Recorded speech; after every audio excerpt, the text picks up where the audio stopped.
Hi friends, ಮನುಷ್ಯನ ಜೀವನದಲ್ಲಿ ನೀರು ಎಷ್ಟು ಇಂಪಾರ್ಟೆಂಟ್ ಇದೆ ಅಂತ ಈ ಘಟನೆ ಕೇಳಿ ಗೊತ್ತಾಗುತ್ತೆ ನಿಮಗೆ. ಈ ಇನ್ಸಿಡೆಂಟ್ ನಡೆದು ಒಂದು 2 ದಿನ ಆಯ್ತು ಅಷ್ಟೇ. ಇದು ಆಫ್ರಿಕಾ ಖಂಡದಲ್ಲಿ ನಡೆಯುತ್ತೆ. ಸೊ ಆಫ್ರಿಕಾ ಖಂಡದಲ್ಲಿ ಒಂದು ಮಾಲಿ ಅಂತ ದೇಶ ಇದೆ ಮತ್ತು ನೈಜರ್ ಅಂತ ದೇಶ ಇದೆ.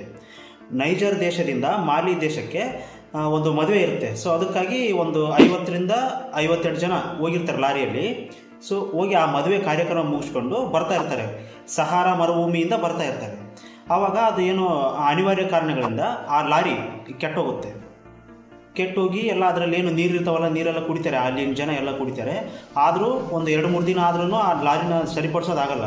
ಆ ಡ್ರೈವರು ಮತ್ತು ಅಲ್ಲಿರೋ ಜನ ಆಲ್ಮೋಸ್ಟ್ ಅಲ್ಲಿ ಎಲ್ಲ ಟ್ರೈ ಮಾಡ್ತಾರೆ, ಆದರೂ ಆ ಲಾರಿ ಸರಿ ಹೋಗಲ್ಲ. ಸೊ ಅದಕ್ಕೆ 49 ಜನ ಸಾಯ್ತಾರೆ. ಅಲ್ಲಿ ನೀರಿನ ಕೊರತೆಯಿಂದ 49 ಜನ ಸಾಯ್ತಾರೆ. ಈ ಘಟನೆ ಬಗ್ಗೆ ಯಾವ ರೀತಿ ಸುದ್ದಿ ತಿಳಿಯುತ್ತಂದರೆ, ಸೊ 52ರಿಂದ 53 ಜನ ಏನು ಹೋಗಿರ್ತಾರಲ್ಲ, ಅದರಲ್ಲಿ ಒಂದಿಬ್ಬರು ಜನ ಒಂದು 50 ಕಿಲೋಮೀಟ್ರ್ ದೂರ ಆ ಸುಡು ಬಿಸಿಲಿನಲ್ಲಿ ಮರುಭೂಮಿಯಲ್ಲಿ ಯಾವುದೋ ರೀತಿಯಾಗಿ ತಮ್ಮ ಜೀವನ ಉಳಿಸ್ಕೊಂಡು ಆ ನಂತರ ಆ ಇನ್ಫಾರ್ಮೇಷನ್ನ ಪೊಲೀಸರಿಗೆ ತಿಳಿಸ್ತಾರೆ. ಪೊಲೀಸರಿಗೆ ನೋಡ್ತಾರೆ, ಪಾಪ ಆ ಜನ ತಮ್ಮ ಜೀವ ಉಪಯೋಗಿಸೋಕ್ಕೆ ಎಲ್ಲ ತಮ್ಮಿಂದ ಏನಾಗುತ್ತೋ ಎಲ್ಲ ಪ್ರಯತ್ನ ಪಟ್ಟಿರ್ತಾರೆ, ಆದರೂ ಸಹ ಏನು ಮಾಡೋದಾಗಲ್ಲ. ಸೊ ನೋಡಿ ಫ್ರೆಂಡ್ಸ್, ನೀರಿಂದ ಎಷ್ಟು ಪ್ರಾಮುಖ್ಯತೆ ಇದೆ ಅಂತ.